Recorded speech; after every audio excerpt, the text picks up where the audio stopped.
नमस्कार। मैं वसंत रावल ज्योतिष विद्या ज्ञान चैनल के अंदर आज मैं आपको बताने आया हूं, हम लोग जब नए घर का निर्माण करते हैं तो उस घर के अंदर सबसे पहले विद्वान ब्राह्मणों को बुलाकर वास्तु शांति यज्ञ करते हैं। तो प्रश्न उठता है, वास्तु शांति यज्ञ क्यों किया जाता है? वास्तु शांति यज्ञ करने से क्या लाभ होता है और वास्तु शांति यज्ञ के अंदर कौन सा विधि विधान होता है? ये सारी बातों की गहन जानकारी देने के लिए आज मैं आपके सामने प्रस्तुत हुआ हूं। सबसे पहला प्रश्न उठता है, वास्तु शांति यज्ञ क्यों करना चाहिए? तो सुनिए, कोई भी व्यक्ति जब अपनी जमीन के ऊपर एक मकान का निर्माण करता है तो सबसे पहला काम क्या करता है? उस जमीन के ऊपर जो भी वृक्ष होते हैं उसे काट दिए जाते हैं। आप सोचिए, एक वृक्ष के ऊपर काफी सारे पंछी अपना घोंसला बनाते हैं, अपना माला बनाते हैं, अपना छोटा सा मकान बनाते हैं, उसके अंदर वो अपने बच्चों के साथ रहते हैं। उस झाड़ को काटने के वजह से उन सारे पक्षियों का घोंसला पूरी तरह से नाबूद हो जाता है, उनका घर उजड़ जाता है।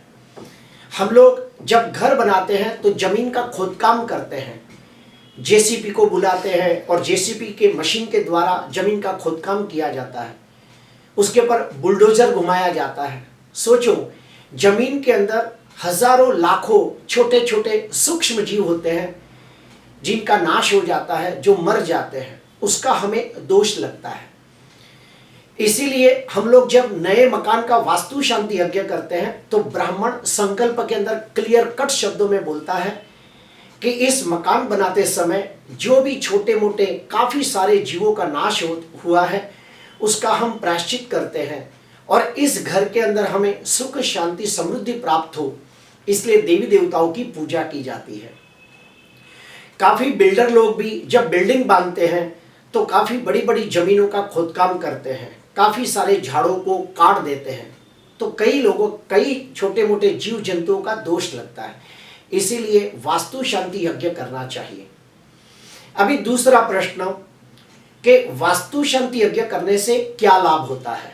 तो सुनिए, वास्तु शांति यज्ञ के अंदर 5 ब्राह्मण, 7 ब्राह्मण, 9 ब्राह्मण या 11 ब्राह्मणों को बुलाया जाता है और वो ब्राह्मण जब वैदिक मंत्रों का उच्चारण करते हैं तो उससे एक पॉजिटिव एनर्जी डेवलप होती है। ब्राह्मण लोग जब वैदिक मंत्रोच्चार करते हैं तो एक ओरा तैयार होती है, जिसे हम लोग कहते हैं इलेक्ट्रॉनिक डायनामिक फील्ड तैयार होता है, जिसे हम कहते हैं पॉजिटिव ऊर्जा, पॉजिटिव एनर्जी डेवलप होती है। हम लोग जब सच्चे दिल से वैदिक मंत्रों का स्मरण करते हैं, ईश्वर का मन से आवाहन करते हैं, तो ईश्वर की कृपा से हमारे घर के अंदर सुख शांति समृद्धि उन्नति प्रगति हमें प्राप्त होती है।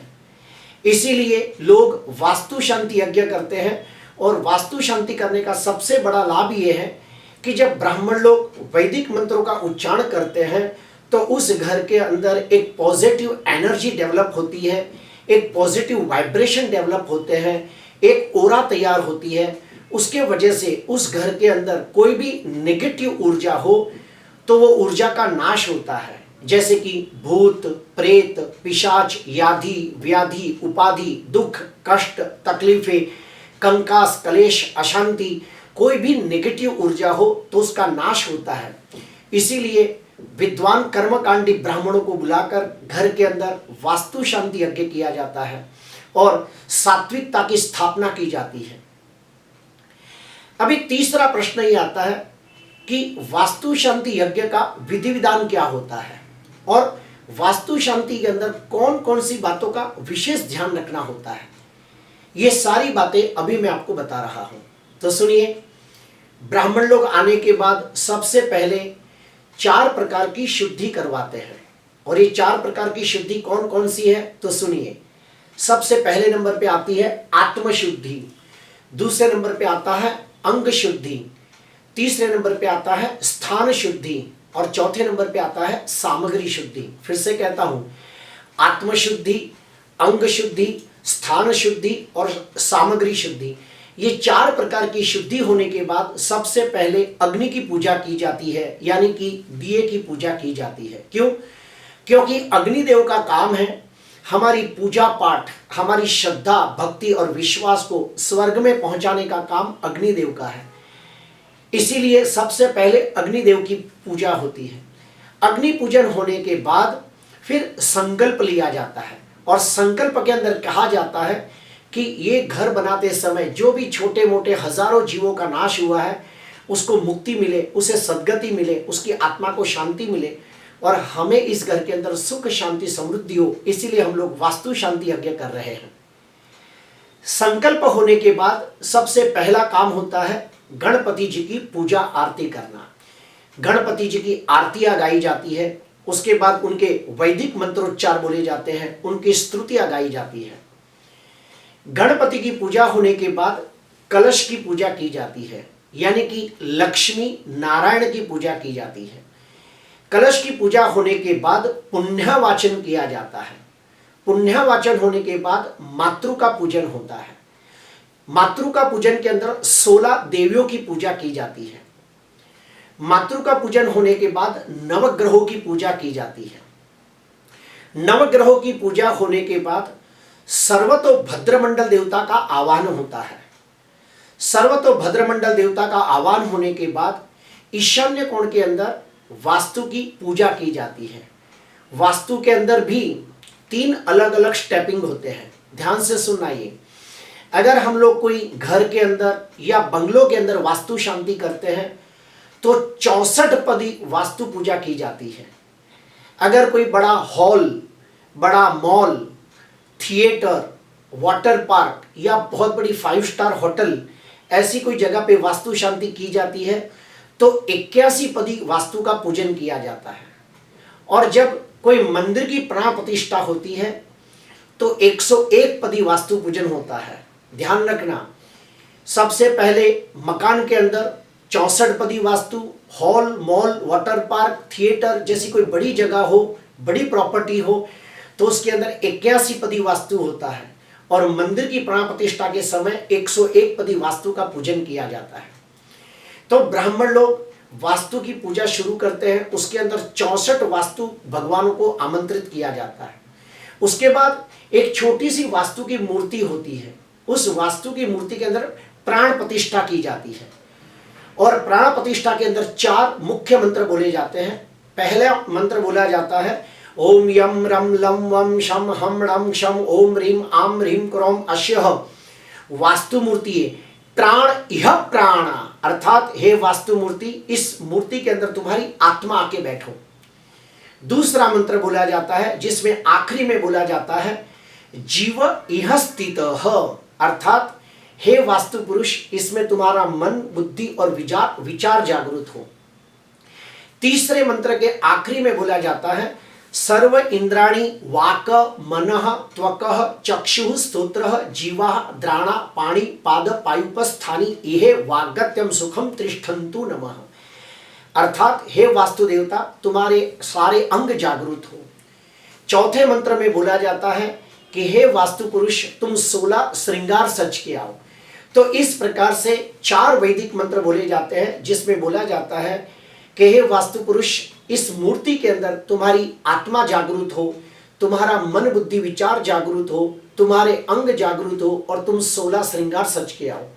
ये प्राण प्रतिष्ठा के वैदिक मंत्र बोलने के बाद जो यजमान होते हैं, जिसके घर पे पूजा होती है, उनको 15 बार ओम का नाद करना होता है।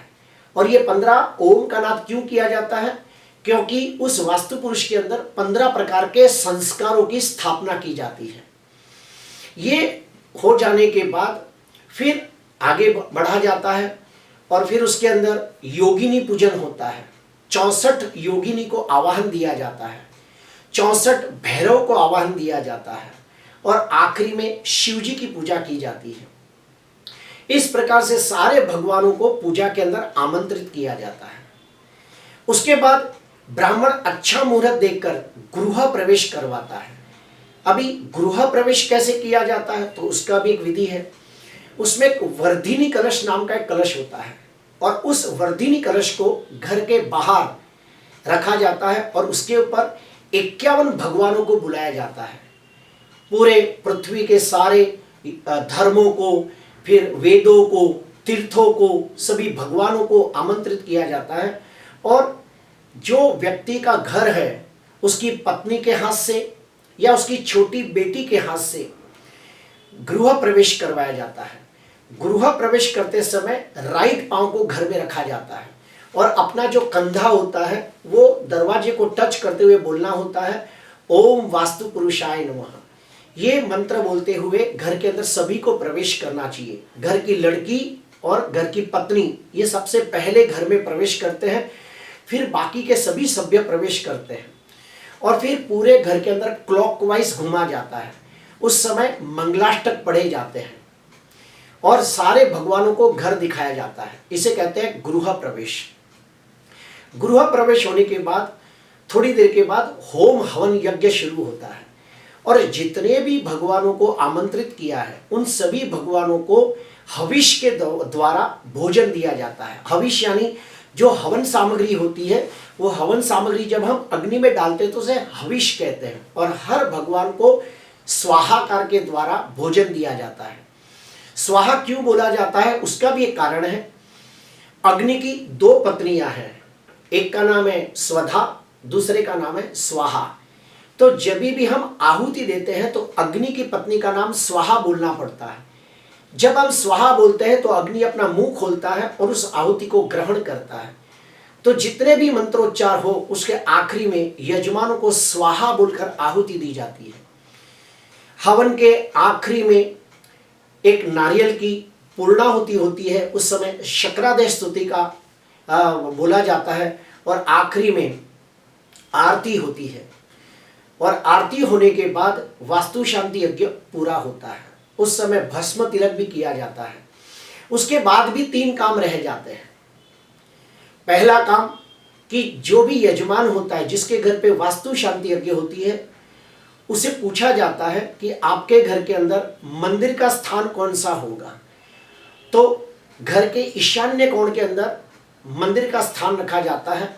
वहां ब्राह्मण के हाथ से एक स्वस्तिक बनाया जाता है, पंच देवता का पूजन किया जाता है और प्रार्थना की जाती है कि हे घर के भगवानों, आज के बाद आपको ये ईशान्य कोण के अंदर स्थापित होना है और इस घर की रक्षा करना है। उसके बाद दूसरे नंबर पे आता है तिजोरी का पूजन। यजमान के घर पे वो लोग पैसा कहाँ रखते हैं उसका भी अपना एक स्थान होता है। दक्षिण दिशा के अंदर कबाड़ रखा जाता है और वो जब खुले तो सामने उत्तर दिशा होनी चाहिए। वहां पे ब्राह्मण एक स्वस्तिक बनाता है, पंच देवता पूजन करता है और कुबेर जी का पूजन करता है। कुबेर जी का पूजन करता है, उस समय मंत्र बोला जाता है, ओम यक्षाय कुबेराय वैश्रवणाय धन धान्याधिपतये धन धान्य समृद्धि देहि देहि दापय स्वाहा। ये मंत्र बोल के वहां पे जो भी सोना चांदी हीरे जवेरात हो उसकी स्थापना की जाती है। उसके बाद लक्ष्मी पूजन होता है, महालक्ष्मी की स्तुति पढ़ी जाती है, महालक्ष्मी का अष्टक पढ़ा जाता है, श्री सूक्त पढ़ा जाता है और वहां पे कुछ लक्ष्मी का पूजन किया जाता है घर की स्त्रियों के हस्तक से।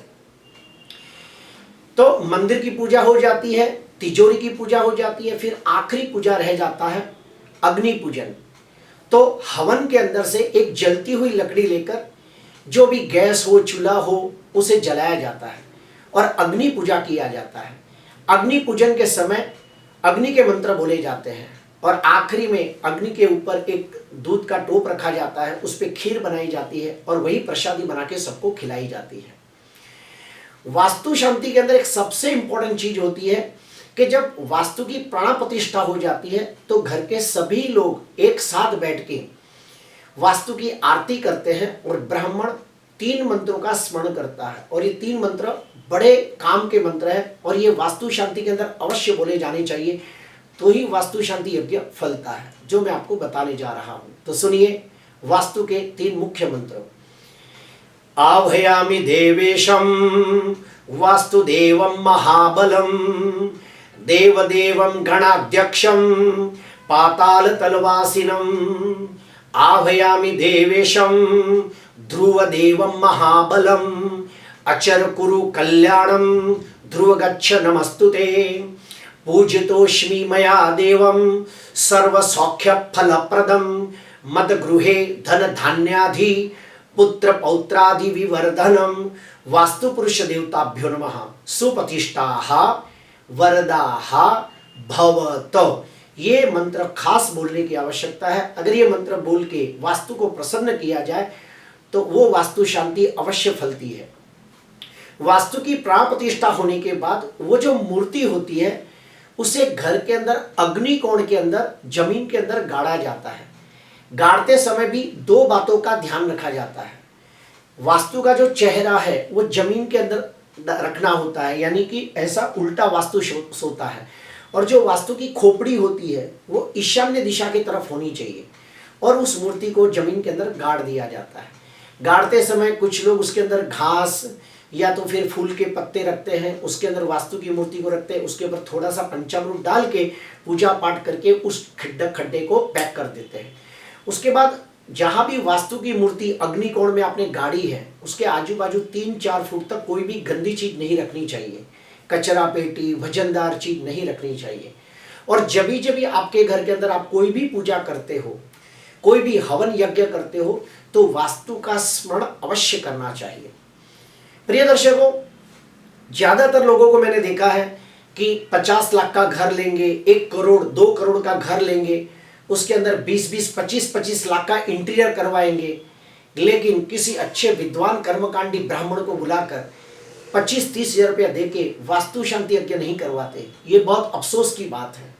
इसलिए मैं फिर से एक बार कहूंगा कि अगर आप लोग 50 लाख का घर खरीद सकते हो, उसके अंदर 15-20 लाख रुपए का इंटीरियर करवा सकते हो, तो आप किसी विद्वान कर्मकांडी ब्राह्मण को बुला के 30-40 हजार रुपया देके वास्तु शांति यज्ञ कराए तो आपका घर मंदिर के समान हो जाएगा और आपके घर के अंदर सब लोग सुख शांति समृद्धि से रहेंगे, उन्नति प्रगति विकास करेंगे। प्रिय दर्शकों, आज के लिए बस इतना ही। हो सकता है मेरी ये जानकारी से आपको बहुत लाभ हुआ हो। आपको अच्छा लगा हो तो जरूर लाइक करना, सब्सक्राइब करना। नमस्कार।